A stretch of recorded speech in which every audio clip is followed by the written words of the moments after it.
Check out your salary slip. There will be a component called Provident Fund or PF, which will be the biggest statutory deduction from your salary. But do you know how the PF is calculated? What are its current rates and bifurcations? Well, when it comes to PF calculation, please don't trust your salary slip or payroll software. Our firm is into payroll consultancy since last 42 years and we have seen blunders almost every day. So in today's video, we will talk about few important rules of PF calculation, PF's current rates and bifurcation. And towards end of this video, we will do few practical examples as well. And who am I? Well, my name is Rishabh Jain. I am your labor law decoder. I am a third generation labor law consultant. We consult 500 plus companies. So if you are a salaried employee or an HR, please subscribe to LLA English and press that bell icon as well so that you do not miss any future updates. So without further ado, let's begin.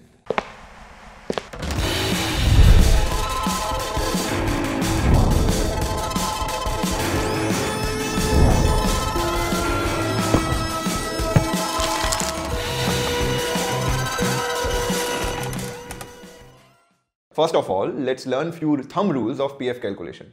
Even if contribution rates changes, which probably they will, these rules will remain the same.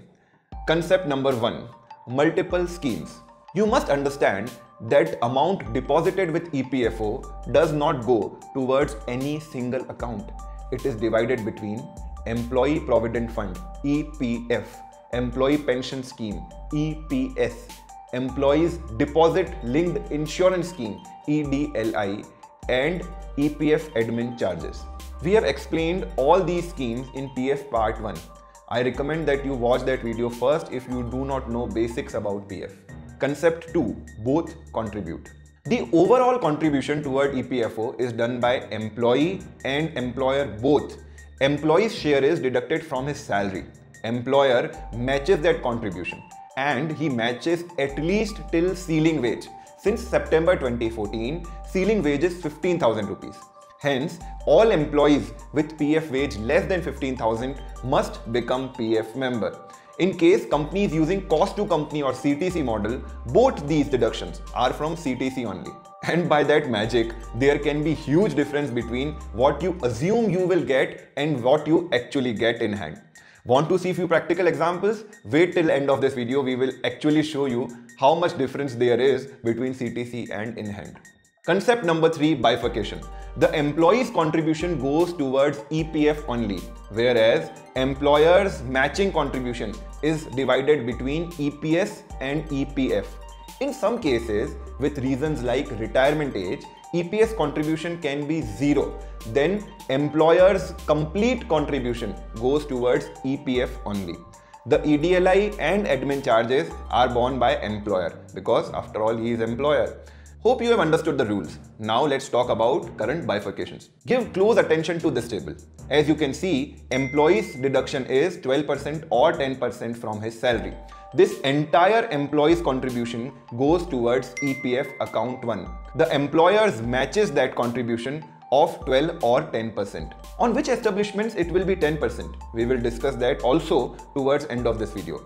If an employee is eligible for EPS, then from employer's contribution, 8.33% of PF wage goes towards EPS or account number 10. After 2014, the government has put a cap of 1250 rupees towards EPS contribution. Now this is very important.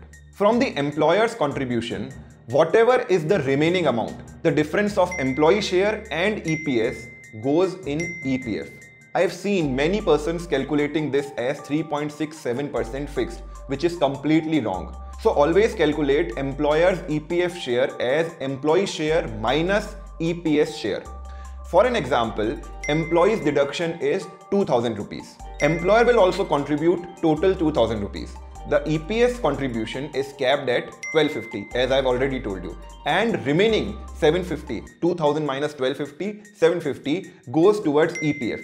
If we had done calculation using fixed 3.67%, answer would have been wrong. Also, if that employee had crossed retirement age, then in that particular scenario, EPS contribution should have been 0. Then the entire employer's share of 2000 rupees will go towards EPF only. That means total EPF contribution would have been 2000 plus 2000, 4000 rupees in case employee had crossed retirement age. Now the last two columns are EDLI and admin charges. Employer contributes 0.5% of PF wage towards each of these accounts. The minimum admin charges to be paid by a company per month is 500 rupees. If the establishment has no contributory member in that month, the minimum administrative charges of 75 still have to be paid. That means even if there is one employee, minimum 500 admin charges must be paid. That's a lot of theory. Now let's do some practical example. For all these examples, I am considering wage to be same as PF wage and contribution percent as 12%. Well, what is this PF wage? Again, I recommend that you watch part 1 of this video. The link is in the cards. Example 1, PF wage 10,000. As you might have guessed, employee's deduction is 12% of PF wage or 1200 rupees, which goes towards EPF. Employer matches that contribution. He contributes 8.33% or 833 rupees towards EPS, and remaining 367, 1200 minus 833, goes towards EPF. The EDLI and admin charges are 0.5%, which is 50 rupees each, are paid by employer only.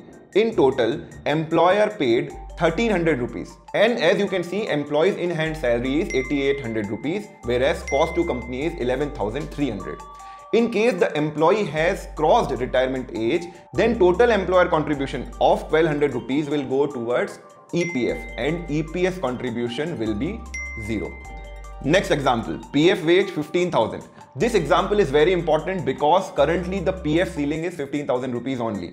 In this case, employee's deduction will be 12% of 15,000, that is 1800 rupees, making employee's in-hand salary 15,000 minus 1800, 13,200.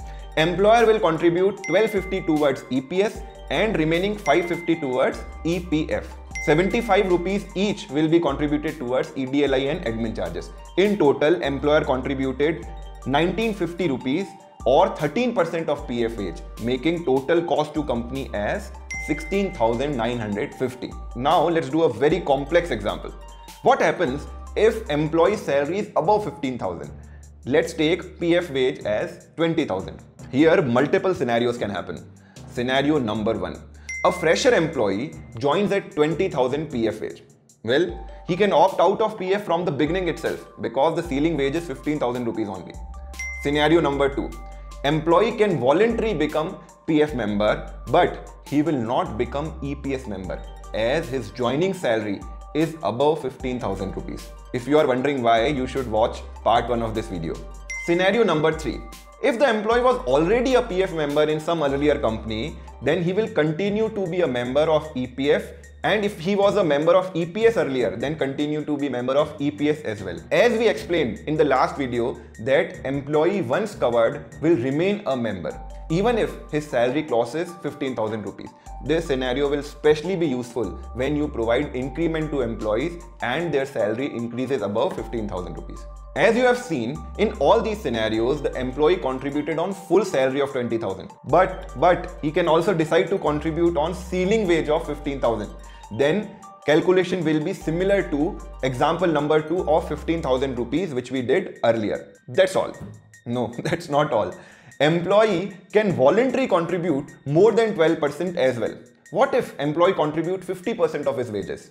Do employer have to match that?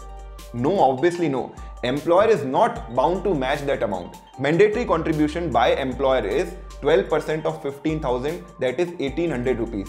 He is not statutory bound to contribute any amount above that, but employee can voluntarily contribute as much as he wants from his wages. Before we wrap, one important point of 10% PF. On following establishment, 10% PF rate will apply. Establishment with less than 20 employees who had taken voluntary registration. Sick industries decided by government. Establishments having heavy losses more than their total net worth, or establishments in following industries. Phew, that's a lot. Samajh aaya? Okay, then answer in the comments.